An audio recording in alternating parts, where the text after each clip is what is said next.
దేవుని నామమునకు మహిమ కలుగును కాక. దేవుడు ఈరోజు మనకిస్తున్న వాగ్దానము కీర్తనల గ్రంథము 27వ కీర్తన 14వ వచనం. ధైర్యం తెచ్చుకొని నీ హృదయమును నిబ్బరముగా ఉంచుకొనుము.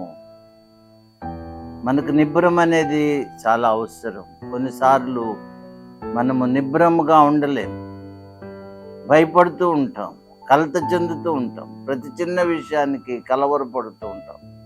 కానీ దేవుడు మనతో ఏమని చెప్తున్నాడంటే, ధైర్యం తెచ్చుకొనుము, నిబ్బరముగా ఉండు. ఎప్పుడైతే మనం ధైర్యం తెచ్చుకుంటామో అన్ని పరిస్థితుల్లో మనము సమాధానముగా ఉంటాం, భయం లేకుండా ఉంటాం, దిగులు లేకుండా ఉంటాం. ఆయన మీద ఆధారపడి మనం సంతోషముగా మన జీవితాన్ని ముందుకు కొనసాగిస్తాం. కాబట్టి నిబ్బరం కలిగి ఉండటం అనేది చాలా ప్రాముఖ్యం. దేవుడు ఆ విధముగా మనం ధైర్యముగా నిబ్బరముగా ఉండే శక్తినిచ్చును కాక.